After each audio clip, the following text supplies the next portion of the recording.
Hey, so yun po mga ka-traveler. So welcome po ulit sa aming channel. And in today's video, so magte-testing tayo ng tatlong klase ng phone. So ang pinag-uusapan natin dito is iPhone 11, 13 at syempre yung Samsung na ginagamit ko pang vlog. So paikot-ikot muna kami dito, jogging-jogging ng konti.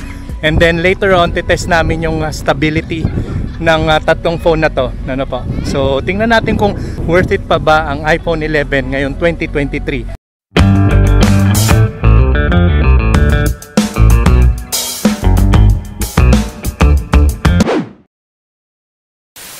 Paano mga ka-travelers? So welcome back po ulit sa aming channel. This is again John from Road Crew Travels. And yes, nakita nyo naman sa thumbnail, aalamin natin ngayon kung sulit pa nga ba na bumili ng iPhone 11 kagaya ng ganitong model ngayong 2023. So karamihan naman sa ating mga Pinoy, hindi naman may kakaila kapag may mga bagong labas na mga gadgets o kung anumang mga trending ngayon sa social media, lalong-lalo na sa mga napag-uusapan sa paligid, talaga naman nakikisabay din tayo sa uso. Meron namang ilan sa atin, kung nagbabudget nga tayo para sa mga gastusin natin sa araw-araw, hintay na lang natin na bumaba yung mga presyo ng mga gadgets na nauso noon pero affordable na ngayon. At yun nga magiging topic natin ngayon mga ka-travelers dito sa vlog na to. So alamin natin yung mga basic features nito, kung kaya pa makipagsabayan sa mga bagong trend ng iPhone ngayon. Kasi if I'm not mistaken, ang pinaka-latest na iPhone ngayon is iPhone 14.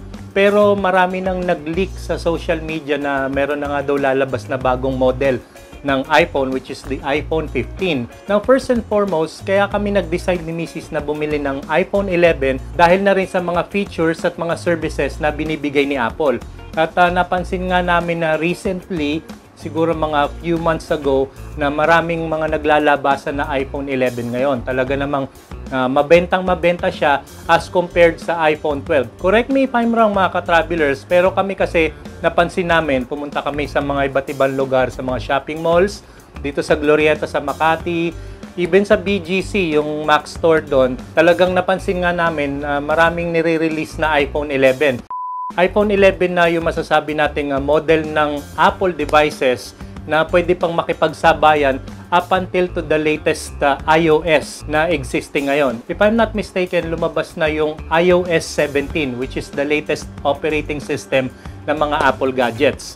So, yun yung isa sa mga reason why nabili na namin to. Kasi yung mga model ng iPhone which is lower than iPhone 11, like yung iPhone 10 pababa, hindi na siya pwedeng mag-update sa bagong iOS ngayon. So, that's one of the reason. And the second reason dito mga ka-travelers, na-research ko na rin sa internet na yung iPhone 11 has battery capacity na mas tumatagal ng 1 oras as compared sa iPhone 10 series. At recently nga ako napanood nyo yung video namin about sa pagpunta namin sa Green Hills. Sabi ni ate doon sa Zitro Garcia Cell Shop. So shoutout sa inyo mga staff dyan. Sabi nila, ang iPhone 11 has much battery capacity as compared daw sa iPhone 12. So, yun yung second reason na mas mabenta ang iPhone 11 as compared sa iPhone 12. At makikita natin dito sa likod mga ka-travelers yung kanyang dual lens camera with the wide angle shot. At ito yung kanyang flash at ang kanyang sensor. Ayan. So, kung mapapansin natin kung magka-capture tayo ng photos, ayan, meron siyang focus sa isang subject at pwede rin natin itong i-wide angle. O yan. So, meron tayong option to do so. So, by pressing times 1 or 0.5. Ayan, makikita natin sa sample. O, diba mga ka-travelers? Napakaganda. And of course, yung kanyang selfie camera or your front-facing camera has 12 megapixel which is also the same as the rear camera. O, diba? Saan pa kayo makakakita ng ganong klase ng unit? Di katulad ng mga ibang unit ng phones, is malaki nga yung megapixel nila sa likod, and when it comes sa front camera is medyo mas mababa. Dito nagawa ni Apple na gawing 12 megapixel yung kanyang front-facing camera as well as the rear camera. Nice! At kung mapapansin natin yung pinaka-physical features niya mga ka-travelers, very sleek ang design. Ito pang kagandahan na ito mga ka-travelers, yung kanyang front and yung back is actually glass. Ayan o. And then covered siya ng aluminum steel. Ayan o, napakaganda, di ba? So talagang pwedeng-pwede pa itong makipagsabayan sa mga bagong model ng iPhone ngayon. And then itong iPhone 11 has a 13 Bionic chip na processor. And of course, water resistant na rin siya mga ka-travelers. And by the way mga ka-travelers, this iPhone 11 na nabili namin cost only 22,000 pesos. So nabili na lang namin siya ng second hand sa Green Hills at talagang masasabi kong para sa amin, talagang swak sa budget to mga ka-travelers. Hindi na kayo talo dito. Kaysa bibili kayo ng mga bagong model ng iPhone ngayon, masasabi kong panalong-panalo na to. Makakapagsabayan pa to sa mga bagong updates na lumalabas ngayon coming from Apple. In fact, pwede nga itong ma-update up until iOS 17, which is the recent or the latest operating system ni Apple. Nakapanood na rin kami ng videos dito sa iPhone 11 kagaya ng Netflix at talaga namang napakaganda ng video resolution niya mga ka-travelers. At masasabi kong may pagka-surround sound din yung audio na lumalabas dito sa unit na to. So try this for yourself kung may iPhone 11 kayo, and then you could also watch some videos sa Netflix or kung anumang application na meron kayo. Masasabi kong sulit na sulit ang pagbili ninyo dito sa iPhone 11 na to. Meanwhile, so magte-testing tayo ng tatlong klase ng phone. So ang pinag-uusapan natin dito is iPhone 11, 13 at syempre yung Samsung na ginagamit ko pang vlog. Okay, so yun po mga ka-traveler. So first test natin is the front camera ng ating Samsung. Ayan. So yung A52. So ngayon, tinatry natin yung stability ng camera na ito habang tumatakbo. Woohoo! Hello! Bebe. So yan na. So I'm gonna jog for a few meters and test natin kung gaano ka shaky yung video na to. Nahihilo na ba kayo? Ako nahihilo na eh. Okay. So few more meters pa. Ayan. And then mamaya yung iPhone 11 naman. Ayan. Okay. So stop na siguro dito. Yung susunod naman. Okay, so yun po mga ka-travelers. Now I'm testing the stability of the front camera ng iPhone 11. Okay, so compare natin siya sa Samsung na ginamit natin kanina. So nahilo na ba kayo? Wala pang ilang metro to, no? So tumatakbo lang ako. Ayan. Okay. Ayan. So alin ang mas stable sa dalawa? Ayan. Front camera to kumbaga default setting lang. Pagkabukas ko, yun na yun. Alright.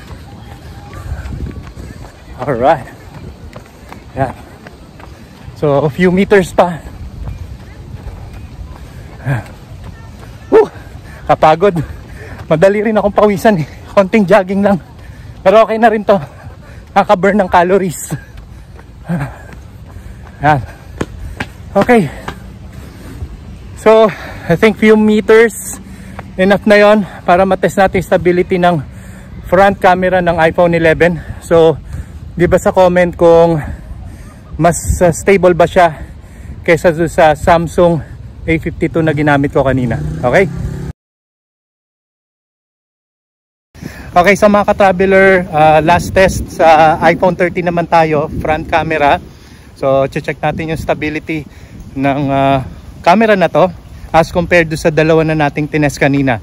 So give us a comment kung mas okay to kaysa dun sa dalawang camera na tinest natin. So magja-jog tayo ng a few meters para ma-check natin kung shaky ba or medyo stable ang front camera ng iPhone 13 na to. Okay? So tara, let's. Tara, ayan, so burning up calories again. And let's see. Alright, excuse me po. Alright. So, tingnan natin. So, medyo madamo tong tinatakbuhan namin. So, parang 1 minute lang halos kada test. So somehow naka burn na rin ng calories yung gano'n. Jog lang, hindi naman yung sobrang rigid ng pagja-jog. Kapag ka weekends, you can do this. Wala naman kayong ginagawa sa bahay, you're not busy, you can do some exercise like jogging. Ayan. So few meters pa and stop. Okay, so yun po mga ka-travelers. Ano masasabi nyo sa stability ng front camera ng iPhone 13? Alin doon sa tatlo ang okay ang front camera? Okay, when it comes sa video, of course. So mamaya titest pa natin yung mga ibang features na ito like photos,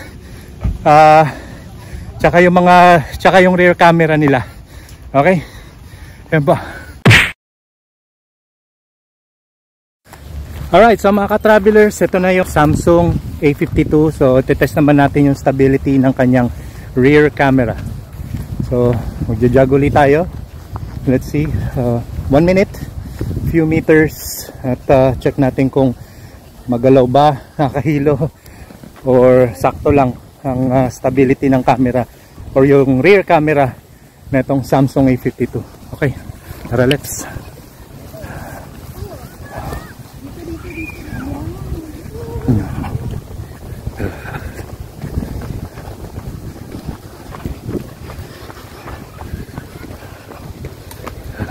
Ayan.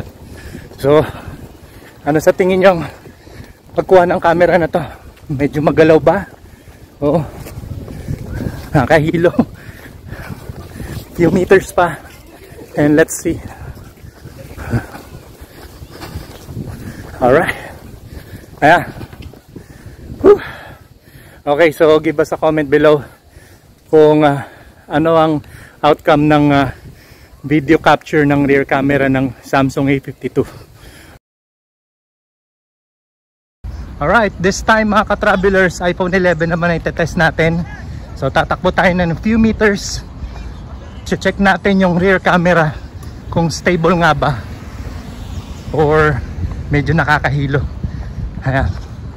So 1 minute ulit ang testing and let's see.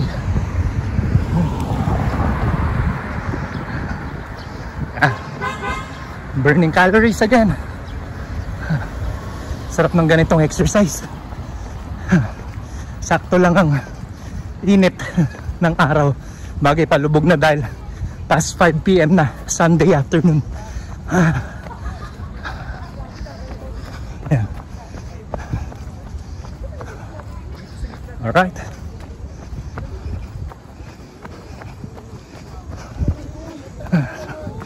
Kapagod din. Pero enjoy naman. Ayan. Alright. So 1 minute. Ayan. So comment below kung stable ba ang pagkuha ng video nito sa rear part ng camera. So umpisa naman natin ngayon mga ka-travelers, ang rear camera ng ating iPhone 13. So tingnan natin yung stability niya. So nagja-jogging na ako and let's try. Few meters lang.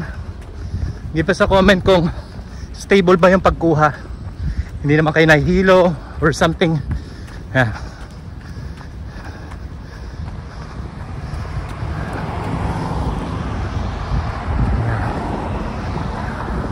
So mga 1 minute try natin. Okay. Ayan. So default setting lang to. Ayan, almost magwa 1 minute na. Ayan. Okay, stop. Alright.